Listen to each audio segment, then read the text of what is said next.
Gloria a Dios. Así de pie. Vamos a levantar las manos si no se ha cansado. Y si ya se cansó, de todos modos las vamos a levantar. Vamos a pedir al Señor su consejo. La palabra necesaria, es fácil subirse a hablar, pero hablar la palabra que Dios quiere hay que poner el radar espiritual. Así que también para recibir, de eso vamos a hablar esta noche, de la tremenda responsabilidad de saber oír. Es el terreno el que va a dar pie al buen resultado de la siembra. No vamos a hablar sino de ángulos nuevos, diríamos, o enfoques diferentes de las acechanzas del diablo para oponerse a la palabra de Dios sembrada. No la palabra allá arriba en el cielo, no puede, pero la palabra de Dios sembrada. Hay muchas maneras de oponerse. Vamos a pedirle al Señor que nos hable. Padre, bendice a los peticionarios de estas notas que necesitan un auxilio en su cuerpo, en su alma y en su espíritu. Te pedimos también por los proveedores de la obra, los ofrendantes alegres de la obra, en el nombre de Jesús. Y ahora que tu palabra corra como un río sobre nuestra sequedad. En el nombre de Jesús. Amén y amén. Pueden sentarse, mis hermanos. No vamos a leer ningún versículo, sino que vamos a tener abierto. Estamos orando por el hermano Manuel Sánchez, director de Rema Matrimonial, que está bastante quebrantado de salud. Así que todas las peticiones acá fueron incluidas. Decía que capítulo 8 de Lucas, vamos a tomar algunos aspectos de la enseñanza del Señor sobre la siembra de su palabra. Es muy notable que nosotros veamos que toda palabra de Dios es buena, no hay semilla mala, no hay semilla apolillada, no hay semilla mala, pues decir que esté defectuosa. Toda palabra de Dios es buena palabra. Todo alimento de Dios es bueno. Pero, ¿qué bocado de comida usó Satanás para meterse en Judas? ¿No usó el pan mojado en el plato del Señor? Fíjese. ¿No utiliza el Señor el pan de la Santa Cena para bendecir y para castigar? ¿Sí? Eso quiere decir que hay cambios en el camino, pues. Estábamos comentando en el retiro último, cómo los sacerdotes que el Señor mandaba a la tierra, los mandaba bien delineados, bien planeados, maduros, diríamos, no maduros, la palabra no es maduros, quizá iban a madurar, pero los enviaba sacerdotes, sin defectos. Pero en el camino algo les pasaba y llegaban algunos defectuosos. Y entonces decía, el que sea defectuoso, que no ministre. ¿Y dónde se le descomponían? No puso un ángel poderoso y maravilloso en el monte de Dios y se le volvió Satanás. No puso, diríamos, en Sansón un planeamiento precioso y se le desvió. No puso un apóstol como Pedro. En el camino se puede dañar mucho. Y es muy interesante, hermano, que nosotros veamos cómo el Señor quita los candeleros de siervos legítimos, no son ilegítimos. Los hijos de Elí, hijo de Belial, malos, Dios los quería matar, fíjese, y eran hijos de un sacerdote legítimo. y cómo los hijos de Aarón los mata Dios incensando. ¿Acaso no eran legítimos? Pero estaban haciendo las cosas ilegítimamente. Hay que tener cuidado. Entonces, acá, en esta porción, vamos a ver en el verso 12, 8:2 de Lucas. La semilla buena salió y cayó. Y aquí dice de una vez, son los que oyen. Oyen. O sea que no es oír sencillamente, percibir por los oídos. Yo creo que Judas no era sordo. Oyó todo. Y hasta vio más de lo que merecía, ¿verdad? Sin embargo, no le alteró un cabello. No le edificó 1 milímetro de su alma. Fíjese. Se puede estar con los mejores maestros y salir más tonto que como entraron. Salir alumnos, ¿verdad? No es el mejor maestro el que garantiza al mejor alumno. Depende. Depende cómo atiende, cómo oye, qué vocación tiene. Bueno, tantos detalles que se pueden dar. Pues dice, estos oyen, y va a hablar de los que son estorbados de una manera muy, muy ignorada, peligrosa, pero ignorada, porque la tradición cristiana ha borrado las actividades diabólicas, como que le tiene miedo hasta mencionar al diablo. Usted sabe, hermano, que la Biblia está llena de datos sobre Satanás, porque hay que conocer al enemigo, dice, saberle sus maquinaciones. Pero hay gente que va a una iglesia y se está hablando del diablo, por ejemplo. Dice, yo voy a oír de Cristo, no del diablo. Pero es necesario, la Biblia tiene el nombre diablo, Satanás, entre sus temas. ¿Por qué? Porque hay una, ¿cómo le pudiera yo decir, hermano? Hay una tendencia a minimizar al diablo, a casi hacerlo como que es un mito.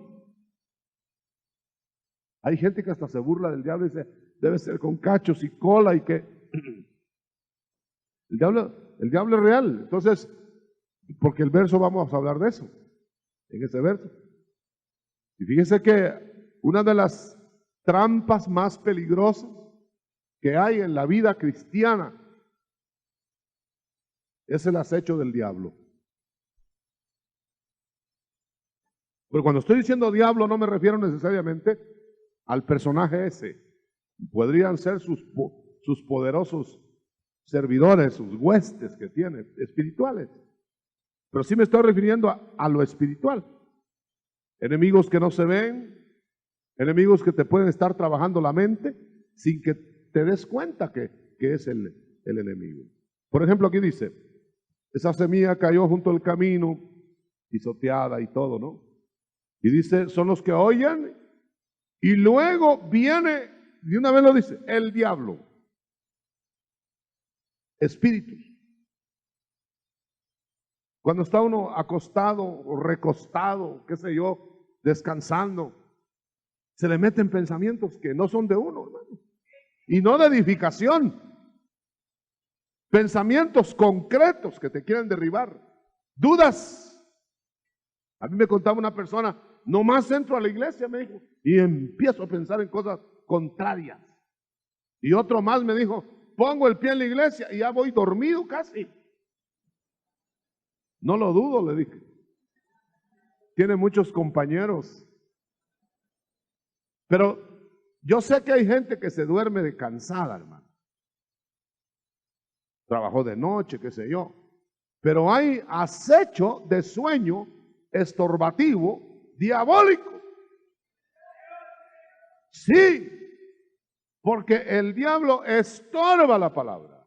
Fíjese que aquí dice, no es un compañero que está a la par. Puede ser que el diablo use alguno. No es nada natural, sino el diablo con toda su letra. ¿Y qué va a hacer? Pues quita del corazón la palabra ¿Cómo? ¿Tiene poder el diablo para quitar la palabra de Dios? Tiene, en otra porción paralela, dice que la palabra, al ser acechada en esa forma, se ahoga. Entonces, ¿se puede ahogar la palabra de Dios en medio de los estorbos? Sí. Y si eso es lo que está diciendo. Ahora, ¿cómo hace? Pues el diablo te pone muchas acechanzas, muchos engaños, pero específicamente pensamiento. Yo me recuerdo cuando el Señor me llamó a conocerlo. Iba yo contento a conocerlo, había tenido 24 horas antes experiencias tremendas para que yo fuera a buscar a Cristo. Y cuando iba en el camino como que el diablo sabía que le quedaba poco tiempo para estorbarme antes de conocer a Cristo y se echó con toda la fuerza. Y me metió un pensamiento antes de llegar a donde estaba el ministro, que ya me regresaba, hermano. Un pensamiento ridiculizando el evangelio, ridiculizando la cruz en mi mente, sin necesidad de oír voces. Y me quedé yo parado. Tan es así que al que iba a orar por mí, le dije, ¿y se puede creer en Jesucristo con dudas? Pues sí me dijo, porque él se las va a sacar. Aleluya. Entonces, ore, le dije, porque tengo una duda. Tengo una duda en mi cabeza, que por poco me hace quedarme afuera y no venir ya con usted. Y le conté cuál era la duda, no se la voy a decir porque no va a hacer que se le quede.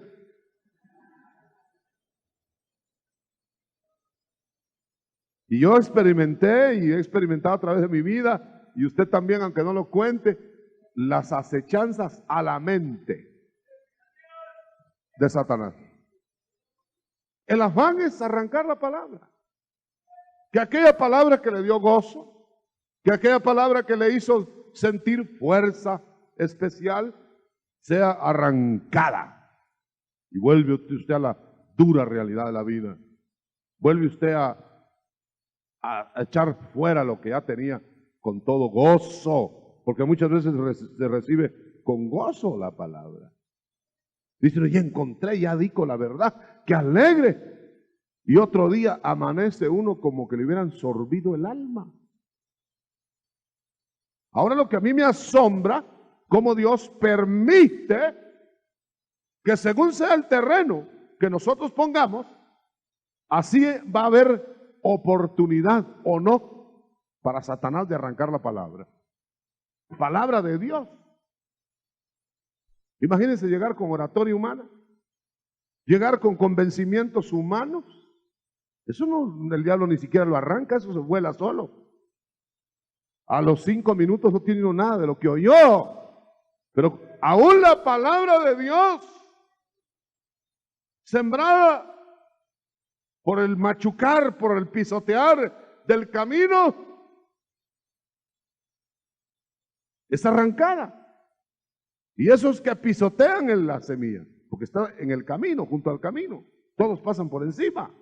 Esos que pisotean el camino son enviados de Satanás. Y asómbrese de esto. Y enviado de Satanás puede ser uno que ni siquiera es de Satanás. Muchas veces los que estorban son hermanos. Muchas veces los que estorban son pastores, ministros en quien se ha puesto la confianza. Son los que estorban y pisotean la semilla. Los discípulos de Cristo no eran excepción. El ciego quería ver. Quiero ver, Señor, la vista. Cállate, gritó, le decían los discípulos. Mire qué ayuda, hermano. Ya estás gritando mucho, sí, como ellos sí miraban. Está demasiado. Al fin el Señor oyó los gritos. ¿Qué tal si se apaga ese hombre? Le querían arrancar la semilla que estaba cayendo. Y entonces el Señor dijo, a ver, llamen a ese que está gritando. Le gustaron los gritos al Señor, acércate. A la buena hora lo ayudan a uno, hermano. Muchos están aquí a pesar de hermanos que los han estorbado. Yo no me asusto de que haya falsos hermanos que estorban. Pero hay hermanos que estorban. Y acuérdense que hay una sentencia. Hay de aquel que estorba a uno de mis pequeñitos que creen. Yo no lo estoy diciendo porque haya oído algo, porque ese es el pasaje. Viene el diablo. Y no que no hay diablo, pues. Viene el diablo con aquel que quiere oír la palabra. Imagínense que aquel procónsul romano quería oír la palabra de Pablo, la palabra de Dios a través de Pablo y de Bernabé, y los manda a traer. Y Dios le prepara a Bernabé y a Pablo, los prepara para esa misión, los llena del Espíritu y los manda llenos del Espíritu, y se atraviesa un hijo del diablo ahí, hermano. Por eso los habían llenado. Por eso fue que Pablo se le quedó mirando cuando estaba estorbando la palabra. Le dijo, hijo del diablo, le dijo al otro. Pocas veces se oye eso, hijo del diablo. ¿Por qué estás estorbando los caminos rectos del Señor? Quédate ciego, le dijo a Bar Jesús. Pero lo que yo quiero decir, entonces, ahí había una pelea sobrenatural. Fue tan sobrenatural que se quedó ciego el otro. El Evangelio mezcla la palabra y la sobrenaturalidad, o sea, el poder. Es que el Evangelio es completo, mi hermano. Por eso llega a todos los compartimientos del ser, hasta la ropa. Por eso tenga cuidado hasta con la ropa. Usted sabe qué le quiero decir, no voy a hablar de moda, pero hasta en la ropa tiene que calar el Evangelio, la palabra de Dios. Usted sabe que hay ropa que ni siquiera se puede tocar. Hay quienes dicen, ni la ropa toques de los tales. Y hay otra ropa de gente que Dios usa, que ojalá la tocaran muchos porque lleva virtud. Amén. ¿Cuánto le dan gloria a Dios por ese Evangelio? Ese es mi Evangelio. Bien bonito, ¿verdad? Es de acá.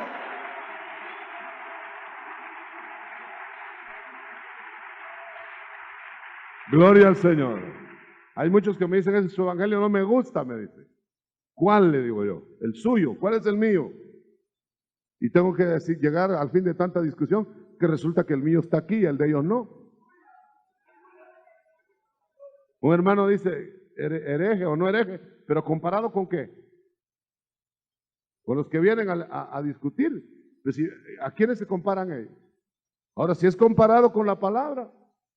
Ahorita acaba de entrar un hermano por ahí y me dice antes de venir a predicar, hermano, estoy cansado de andar solo. Yo quiero que haya calor. Yo entiendo la sinceridad del corazón de mi hermano. Le digo, claro, hermano, no podemos andar solitarios. Ya no hay llaneros solitarios, se acabó la película. Ahora es cuestión que hasta para hacer la Biblia, Dios juntó mucha gente. Y lo que tenía revelado uno no lo tenía el otro. Y lo que no tenía este, lo tenía el otro. Y juntos, la Biblia. Bueno, hay que juntarse. Hay que juntarse. No se quede usted con una hojita hecha por usted. Evangelio según San su nombre. Y hace su evangelio respectivo. Ya no hay que ir a la iglesia. Capítulo 2, versículo 3 del Evangelio San su nombre. Hay que ir al Evangelio de los apóstoles. ¿Cuántos dan gloria a Dios? ¿Dan gloria a Dios? Ahora, ese es el diablo y no lo conocemos mucho. Tiene poder. Fíjese que si tiene poder para arruinar los genes de los sacerdotes de Dios, por supuesto que hay puertas. ¿Usted sabía que los sacerdotes que nacían con joroba o que tenían joroba no podían ministrar? ¿Sí? ¿Y quién les ponía la joroba? ¿No los mandó Dios como sacerdotes? Dios no los mandó con joroba. Alguien les puso la joroba. El diablo y sus activos ayudantes, que son muy activos. Entonces todo eso hay que entenderlo. Gracias al Señor que no lo van a tomar literal ahora. Los defectos, ¿quién no tiene defectos ahora? El que no tiene uno tiene dos. Pero ahora es espiritualmente hablando. Pero lo que yo quiero decirle, ¿dónde se dañaron? ¿Dónde se dañó? Sansón, si lo trazaron desde el vientre de su madre, con todo y plan, como vencedor, ¿dónde se dañó? ¿Acaso venía dañado? Uno se daña afuera, y cuando no se daña afuera, se daña adentro del vientre de la madre, hermano. Un Esaú que se daña dentro del vientre de la madre. Y un Jacob que se endereza hasta que nació. Qué enredo hubo en el vientre de la madre. Y hubo desenredo después. O sea que la vida no empieza ni siquiera en la gestación, hermano. Empieza mucho antes. Yo le decía a unos hermanos, fíjense que a Timoteo primero tienen que hacer una abuela buena para Timoteo. Y Timoteo todavía faltaban 2 generaciones para que naciera. Y le hacen una abuela buena, hermano. Y después de hacerle una buena abuela, la buena abuela hizo una buena madre de Timoteo. Y después salió un buen Timoteo. Gloria al Señor. Aleluya. La misión en la casa. La misión en la casa. ¡Qué dicha! Poder transmitir, poder las mujeres engendrar. Usted sabe que ellas conciben, pero según el Nuevo Testamento engendran hijos. Eso es la misionera del hogar, que hace hijos agradables a Dios. Se pasa en la noche reprendiendo al diablo, cuidando de sus hijos, no solo cambiándole pañal, sino clamando a Dios para que los proteja. Y el diablo anda por ahí y no puede, se va a otro lado. Es que el diablo nos vela. No se va a ir asustado esta noche, porque el que esté en usted es más grande. No se vaya a ir mirando si las cortinas se mueven, pero fíjese que el diablo anda como león rugiente alrededor de nosotros. Y quítese ya la idea de que Satanás anda buscando solo a gente podrida. Satanás anda buscando a los ungidos. Los tiene ahí en la nuca, los tiene. Sí, hermano, porque usted sabe que hay una copia. El Señor, el sumo sacerdote del Antiguo Testamento, en figura, llevaba los nombres de todo el pueblo de Israel, las tribus, sobre los hombros. Y Satanás lleva en la nuca los nombres nuestros. Y quiere deshacerse de cada uno de ellos. Usted sabe que el diablo vino a la tierra para matar. Y puede matar. A menos que haya conocimiento espiritual y sea el diablo atado por el más fuerte. Así que valen los actos de fe. Levante su mano derecha. Vamos a un acto de fe para que no caigamos en esta trampa. Mire, en un acto de fe, Padre, en un acto de fe estamos reprendiendo toda acechanza contra tu palabra en el nombre de Jesús. En el nombre de Jesús. Rechace a Satanás. Rechace al diablo. En el nombre de Jesús. Que no pisotee la palabra. Que no use gente que pisotee la palabra. Aleluya. Use del poder y de la autoridad. En el nombre de Jesús. Amén. Veamos otra trampa. Ya se quedó avisado. En guerra avisada no hay muertos. Y si hay muertos es porque quieren. Otra trampa. 13. Cae sobre piedras. La palabra. Son los que habiendo oído, otra vez, percibir con el oído. ¿Y qué tal los que ni oyen, hermano? Pero aquí están oyendo. Y habiendo oído, reciben la palabra, qué tremendo, la reciben. Y la reciben con gozo. La palabra les produjo gozo. Les tocó el alma. Pero estos no tienen raíces. La palabra no ha sido hecha para que toque el alma, nada más. Va a tocar el alma. Pero no solo el alma. Estos son, hermanos, los que se dejan tocar solo el alma. Son esa gente que llega y se emociona. Las emociones están en el alma. Emocionados. Le conté la otra vez que en una campaña que hubo acá, hubo uno que se emocionó. Yo nunca había visto una persona tan emocionada. Se emocionó. Viera, hablaba solo del Señor, andaba como enloquecido y brincaba bien alto. Me dice, ya ve que yo brinco hasta más que usted y que no sé cuánto. A los 8 días ya no brincaba ni para adentro. Porque tienen gozo en el alma. No llegó al espíritu. Y lo que se necesita es que la palabra llegue a dar vida al espíritu. Y entonces van a haber emociones, pero no se va a depender de las emociones. Pasan los años. A mí me auguraron cuando me vieron gozoso, recién convertido. 2 años te doy, me dijo mi pariente. Después me dijo, pues otros 2, ya como que era mercado. Primero desapareció él y yo sigo con gozo. ¡Aleluya! ¡Con gozo! ¡Gloria a Dios! Porque él, esa persona, estaba acostumbrado que el evangelio que él tenía le tocara el alma nada más. Y mientras estaba emocionado, estaba feliz. Y cuando no estaba emocionado, ni Dios sabía, hermano. Y vivía como que no había ni Dios, ni Cristo, ni Espíritu Santo. Ah, pero eso sí, andaba augurando. Así es, me dijo. En el principio se emociona y vas a ver, 1 año, 2 años te doy, otro poquito. Y yo lo quisiera ver ahora que me viniera a decir, ahí estoy yo, otro poquito. Después yo lo vi, hermano, en sus mismas actividades religiosas. Lo vi deprimido, destruido por dentro, yo lo conocía. Y en actividades intensas, religiosas, que no llenan a nadie. Porque creen que el evangelio es emocionarse.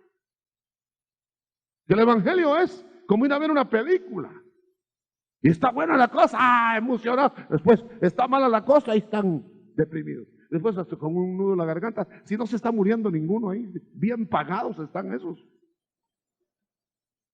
Y el de la película, el de afuera, pues el que está mirando, sufre, ríe, se estira, se encoge. Hermano, qué barbaridad, jugando con las emociones. Y así van al evangelio, y van a oír la palabra, se emocionaron. ¡Qué mensaje! ¡Qué noche más linda! Me sentí en el cielo. Y otro día, búsquenlos. Son los que mueven el alma. Y a veces son los que más gritan. Sin alusión. Nadie se dé por aludido.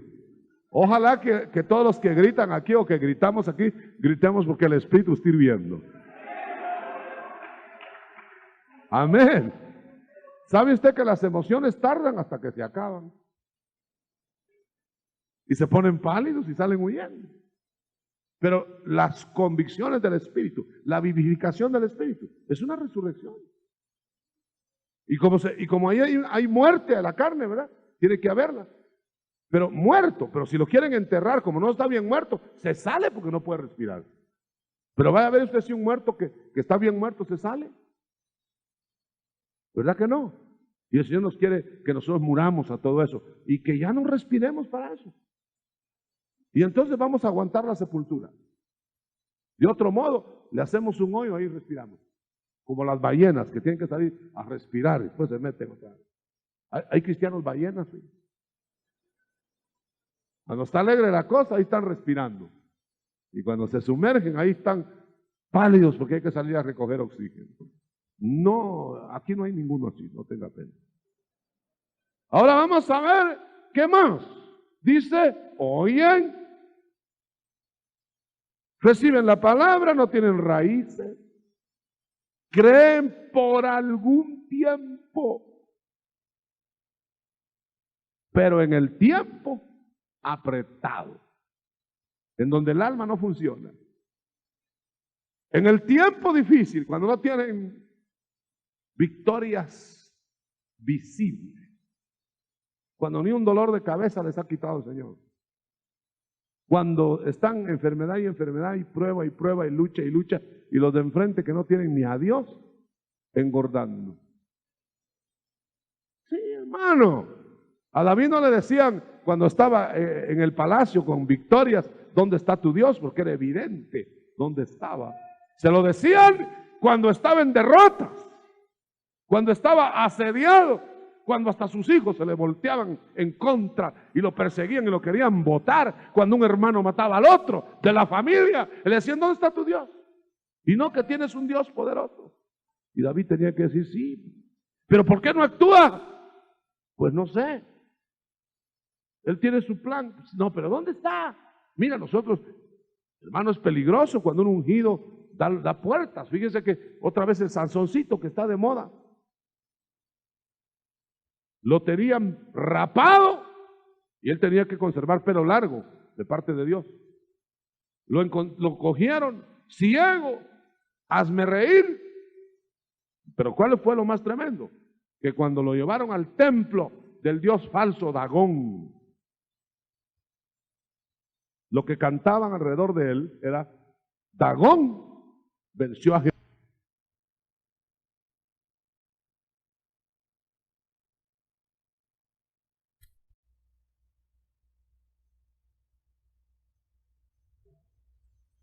Porque aquí estás ungido y podemos hacer lo que queremos con el ungido. Esa fue la burla más extremada. Por eso Dios tuvo que quitar a Sansón de en medio. Lo tuvo que quitar de en medio, porque él no hizo un ungido para que se rieran y para que dijeran que Dios había perdido una batalla. Esa es la tremenda responsabilidad de un cristiano que recibe y recibe y recibe, y a la primera de cambio lo derrotan y no hablan solo de él, sino que los dioses falsos son verdaderos. En cambio, cuando vinieron las victorias del arca, ¿se acuerda usted de aquella arca que entraba con los filisteos? Y el dios filisteo estaba sin manos y sin cabeza, tumbado ahí. La presencia de Dios. Pero la presencia de Sansón era al revés, porque estaba en pecado. Ese no tenía un adarme de fuerza contra las filisteas, hermano.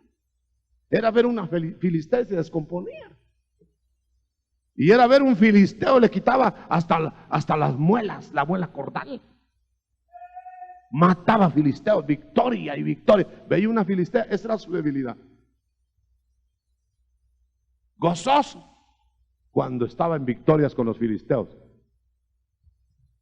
Y completamente una piltrafa humana cuando estaba con las filisteas. El pecado lo volvía loco.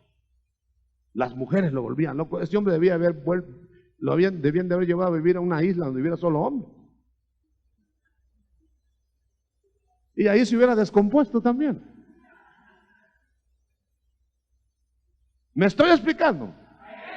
Bueno, y entonces viene y las pruebas lo apartan.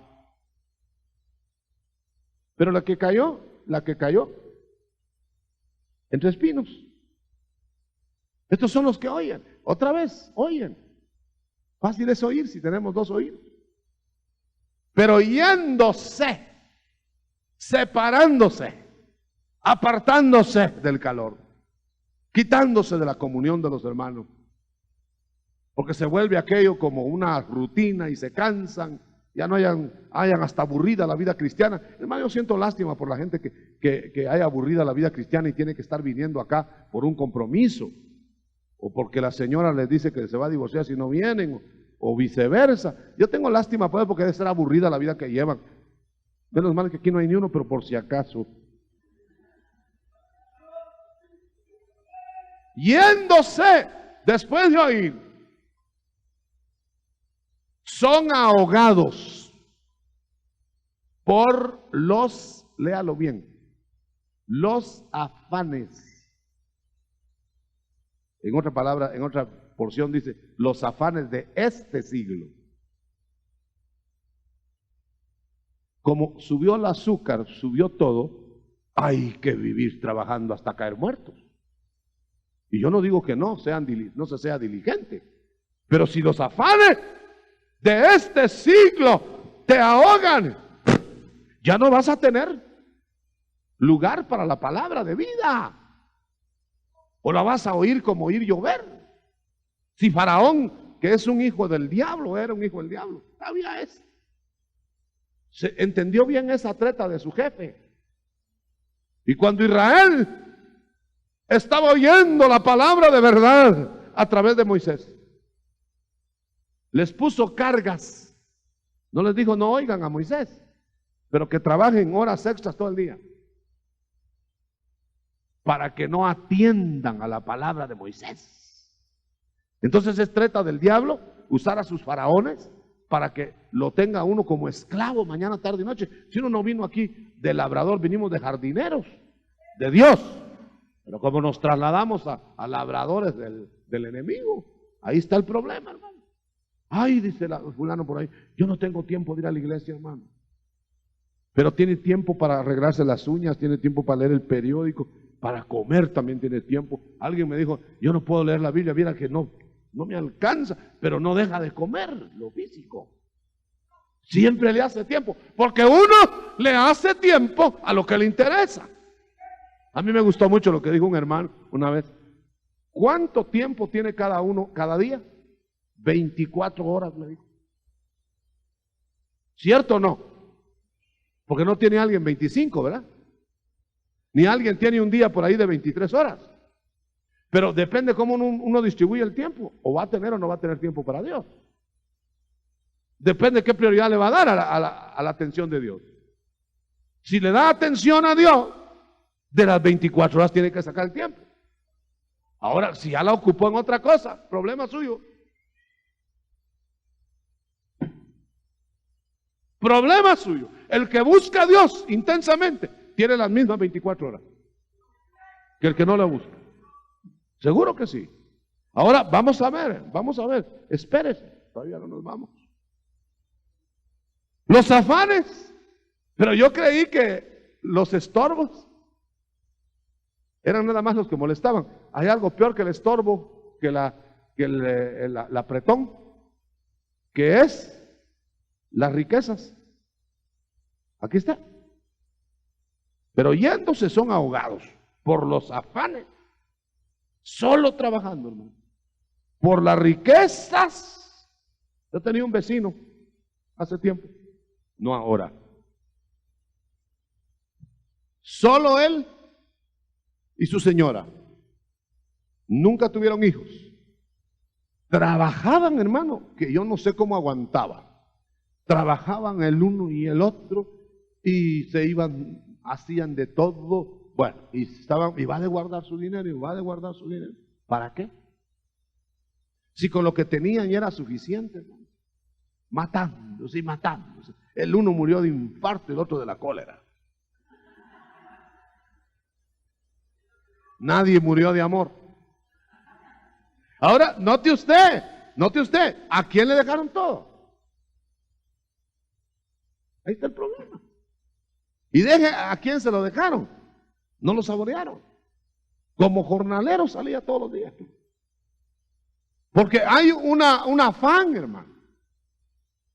Yo estoy de acuerdo que y el Señor también en su palabra, de que seamos diligentes y que proveamos para los nuestros. Y usted sabe, la vida está dura y todo eso. Pero oiga, si solo se va a vivir de trabajo, para ni siquiera saborearlo, qué ganga es venir a la tierra. Y el Señor te programó a ti, me programó a mí, para venir a un Edén, a un paraíso. ¿Y dónde está? Le dice Pedro al Señor, Ese rico con perfumes caros que acaba de pasar ahí, no dejó nada de lo que tenía por ti, ¿verdad, Señor? Y fíjate que nosotros lo hemos dejado todo. Ya iba a alargar la mano. Y le dice el Señor, sí, es cierto. Y los vio con vestidos livianitos, lo que necesitaban no les faltaba, si había que comer, les hacía así, el Señor les daba pan, etcétera. Usted sabe, el Señor nunca le faltó nada. Y eso que Judas le robaba, bueno, pero esa es esa parte. Y le dice Pedro, como no se aguantó porque el Señor no le dio lugar, ¿verdad? Entonces le dijo, ¿y qué nos vas a dar? A los que lo dejamos todo. Y como le decía yo el otro día, vaya a ver lo que dejó Pedro, unas redecitas que hasta remendadas estaban. Y reclamándole al Señor, Señor, yo lo dejé todo. Ya a las redes les faltaba una última pesca, ya no aguantaban. Tal vez entraba ahí Mateo, que Mateo sí dejó mucho dinero ahí, en el negocito.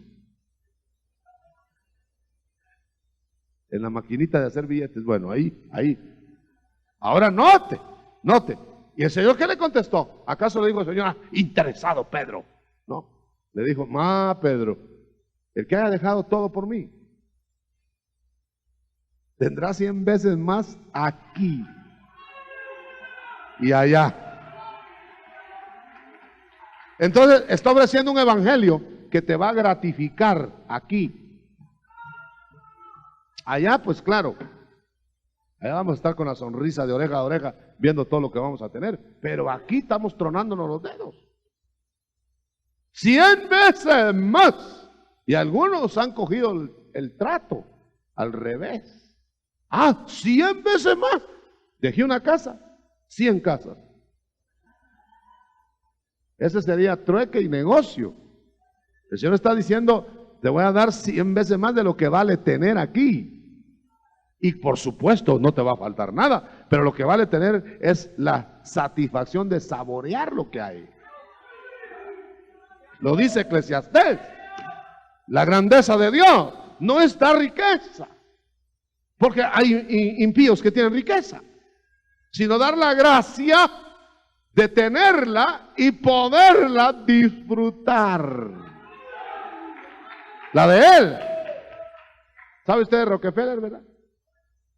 En aquel tiempo que no había inflación todavía, le sacó la cuenta el que atendía a Rockefeller, el millonario más grande de Estados Unidos.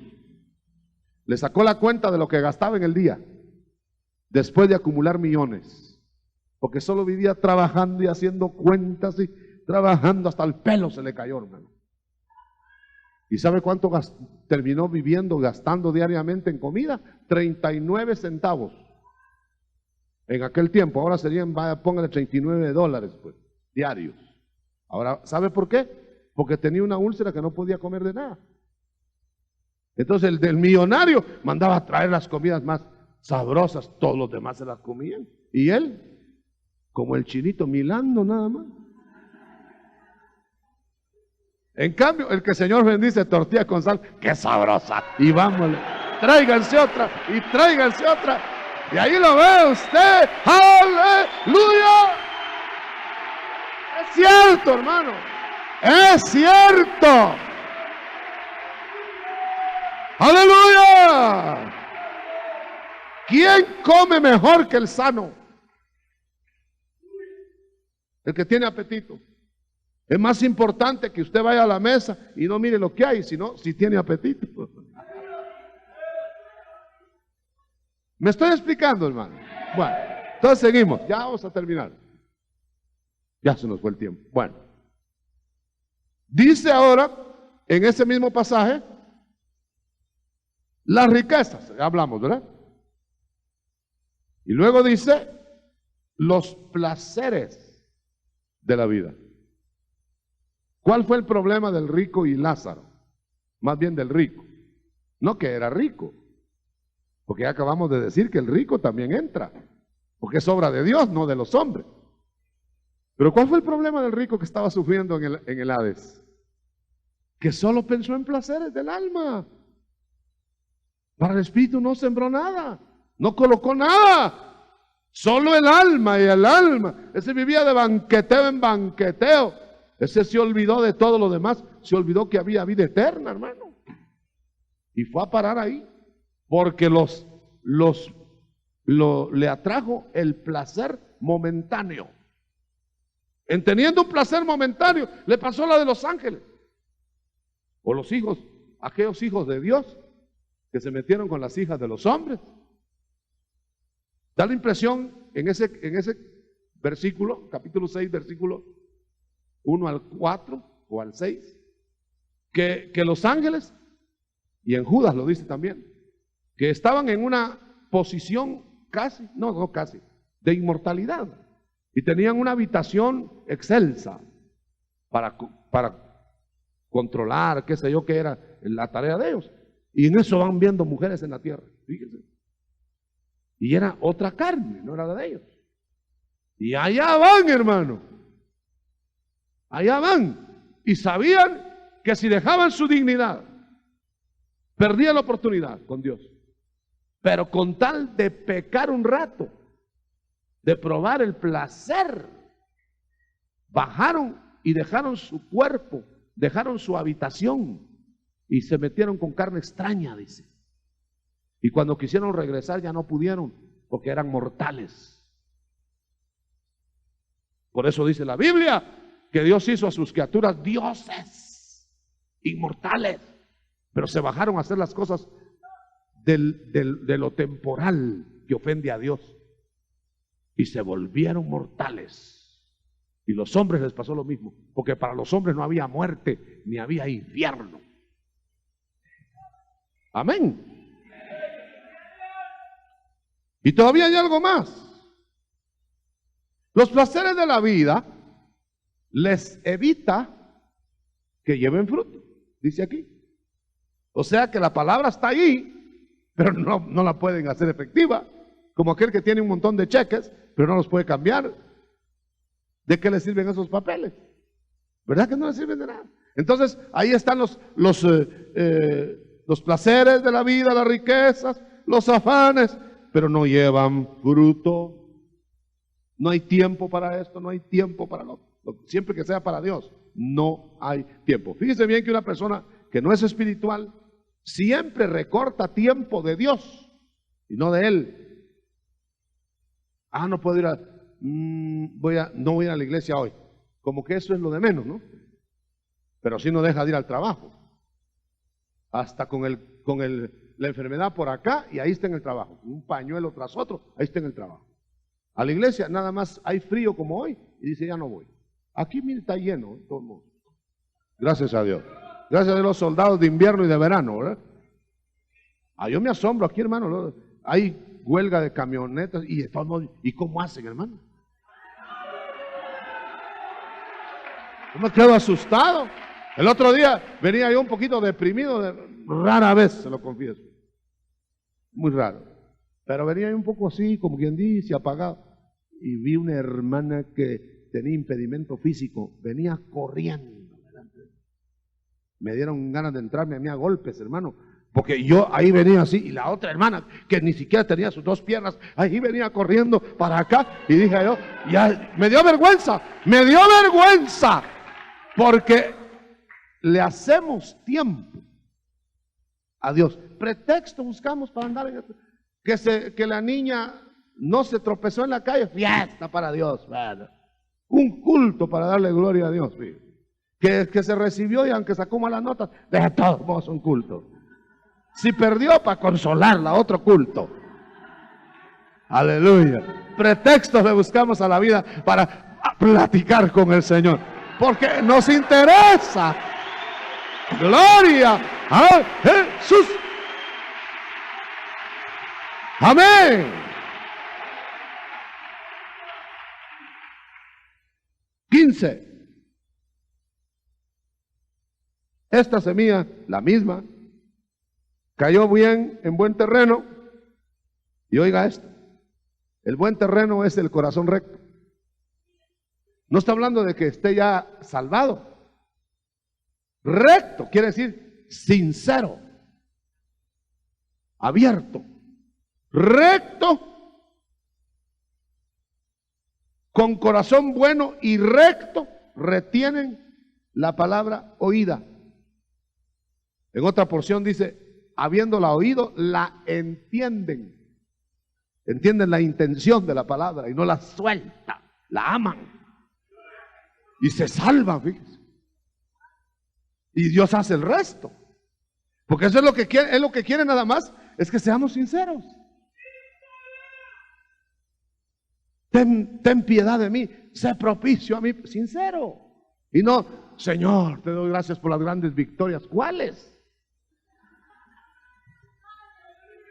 O viene con la cara así a la iglesia porque hay problemas graves, casi irreparables en la vida espiritual, pero nomás llega a la iglesia. Y hermanito, que el Señor te bendiga. Dios es a través de él. ¿Sabe qué le quiero decir? Que seamos ingenuos como niños. Dicen que los niños y otros que andan por ahí dicen la verdad.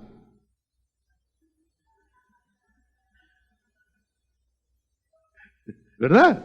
Bueno, entonces seamos como niños. El niño dice la verdad. ¿Verdad que le pegaste a tu hermanita? Sí.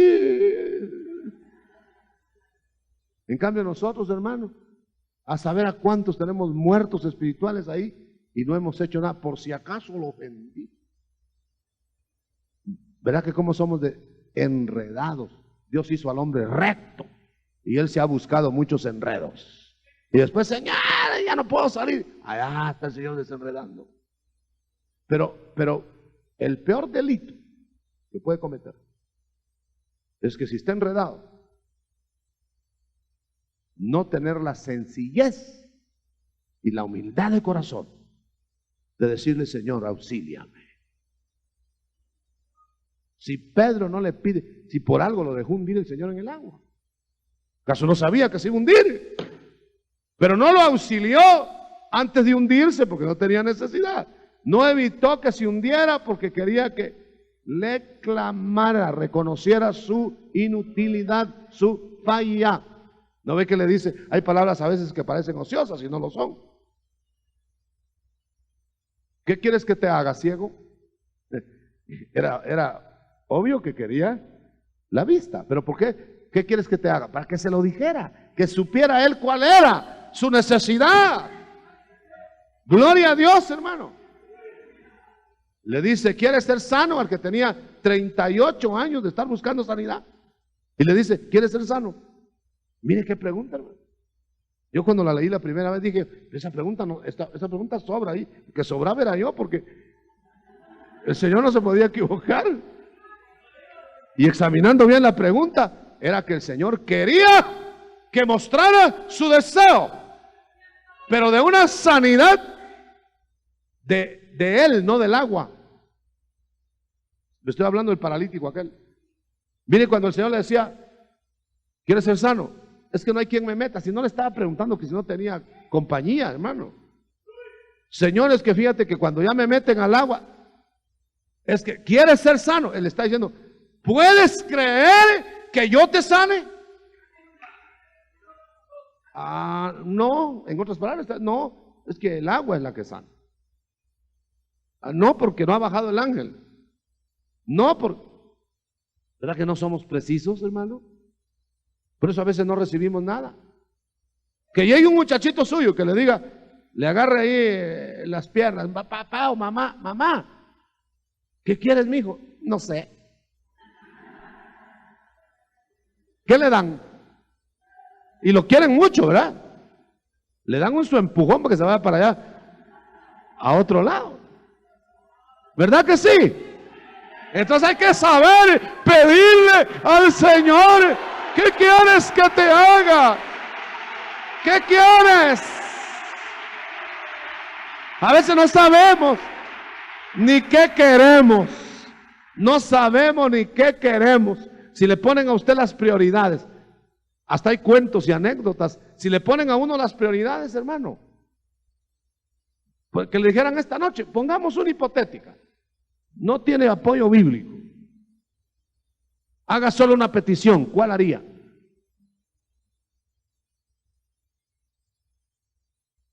¿Cuál sería su prioridad? Y así como ya explicamos las cosas, se pone más fácil. Pero si alguien está aquí que dice que Dios le dice, a ver, hazme una petición, pero solo una nada más, pediría, hasta para pecar pediría, hermano. Pediría casa si no tiene casa, pediría esto si no tiene esto, pediría, pero si como le es una, ahí están las prioridades. Y entonces yo le voy a dar la respuesta que el Señor da en su palabra para esto, y lo vamos a hacer esta noche. Busca primeramente lo espiritual, todo lo demás, que Dios sabe que tú necesitas. No todo lo que quieres, pero todo lo que necesitas te será añadido. Pero si andas buscando añadiduras, no te van a dar la prioridad. Antes de hacer la oración, termino la lectura. Estos retienen, retienen la palabra oída y dan fruto con perseverancia. Son los que ve usted en mal tiempo, en buen tiempo, llueva, truene, relampaguee, le hayan ofendido o no, ahí viene más apagadito, pero luego se va rehabilitando, ahí viene mojado, luego se seca, ahí va buscando la presencia de Dios, porque retiene la palabra. Aleluya, por el Espíritu. Porque el sembrador es bueno y la semilla es buena. Nosotros somos los que estorbamos o dejamos que nos estorbe. Entonces yo finalizo y vamos a orar. Entonces, hermano, las puertas que podemos abrir, enumero, son al diablo, a las pruebas, a las luchas, a los placeres mundanos, a las riquezas temporales, a los afanes. Pero por cuanto has amado mi palabra, yo te libraré. Y porque en mí has puesto tu voluntad, dice el Salmo 91, yo te exaltaré cuando sea tiempo. Nosotros lo que pasa es que tenemos nuestros momentos para lucirnos. Ana, estéril y desechada de su marido, quiere un hijo. ¿Para qué? Para que mi rival vea que yo también puedo tener hijos. No se lo dieron. Quiero un hijo para retener a mi marido porque se me va a ir con otra que tenga. No se lo dieron. Yo quiero un hijo porque mi rival se burla de mí, para que no se burle de mí. No se lo dieron. Hasta que de último, cuando vio que le fallaron todos en la tierra, se fue a meter con Dios, derramó su alma y le dijo: Señor, yo quiero un hijo. ¿Para qué? Para dártelo. Entonces se lo dieron. ¿Para qué quieres lo que vas a pedir? ¿Para devolverlo a Dios? ¿Para ser feliz con Él? Te lo va a dar. Pero si le estás pidiendo una hoja cortante y no la puedes manejar, te la va a negar para tu propio beneficio. Si tiene que mantenerte ahí como con llagas, como a Lázaro, te va a hacer salva tu parte eterna para rehacerte completo. Lázaro, llagado, le permitió, no las llagas, no que las llagas lo salvaron, pero le permitió mirar la remuneración espiritual, sabiendo que esa apretura lo conservaba pensando en lo eterno. Por eso dice el Señor: no vayas solo a la fiesta, porque en la fiesta te olvidas del fin y de la otra vida. En las fiestas parece que la gente vaya a verlas usted como que fueran eternas aquí. Ve al luto, dice, a los velorios, Y entonces vas a ver que el siguiente puede ser tú. Y te conmueves. Ahí hay ricos y pobres acostados que no se mueven. Ahí hay malos y buenos. Ahí hay niños y grandes. Entonces te conmueves. ¿No ves que por eso se cuentan chistes en los velorios? No quieren ver al muerto. Porque luego pasan y hacen. El siguiente puedo ser yo, dice. Lo dice Eclesiastés. ¿Quiere usted levantar su mano derecha conmigo? ¿Se atreve usted a hacer un reto a su alma? ¿Se atreve usted a decirle a su alma?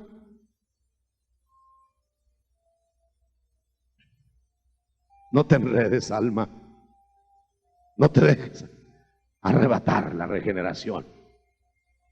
No te dejes quitar la reestructura para eternidad. Ya ves que hubo un hombre que tuvo que ser vapuleado en su cuerpo y en su alma para que su espíritu fuera salvo en el día de Cristo.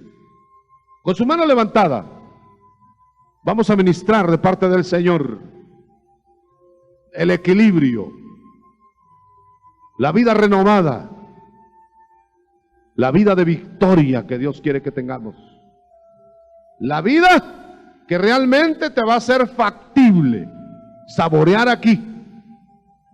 No vas a tener que esperar la muerte ni el traslado para gozarla. La vas a gozar desde ya. De otra manera, te vas a perder en las añadiduras como Lot. Mejor vive como Abraham. Con tu mano levantada, si quieres las dos. Vamos a decirle: Señor, bendice. Señor, bendice a tu pueblo esta noche. Extiende tu mano maravillosa. Llega a cada uno, Señor, con ese poderoso don tuyo de consolar a los necesitados, de dar lo que esperamos de ti, en el nombre de Jesús. Si alguien quiere venir a arreglarse con el Señor, venga, aunque los demás tengan que retirarse por tiempo, pero venga aquí al frente. Si alguien quiere conocer al Señor, pero esta noche el Señor está hablando de las trampas que te pueden hacer perder el paso, ahogar la palabra, que no ames la palabra y tu vida sea amargada, y tu vida sea marchita, y tu vida sea menguada. Bendice a este pueblo, Señor, en su cuerpo, enfermedades, dolencias, en el nombre de Jesús. Que tu poder arrase con las enfermedades del cuerpo, de acuerdo a la fe. Llega al alma, que este pueblo se vaya gozoso, victorioso, animoso, sabiendo que el poderoso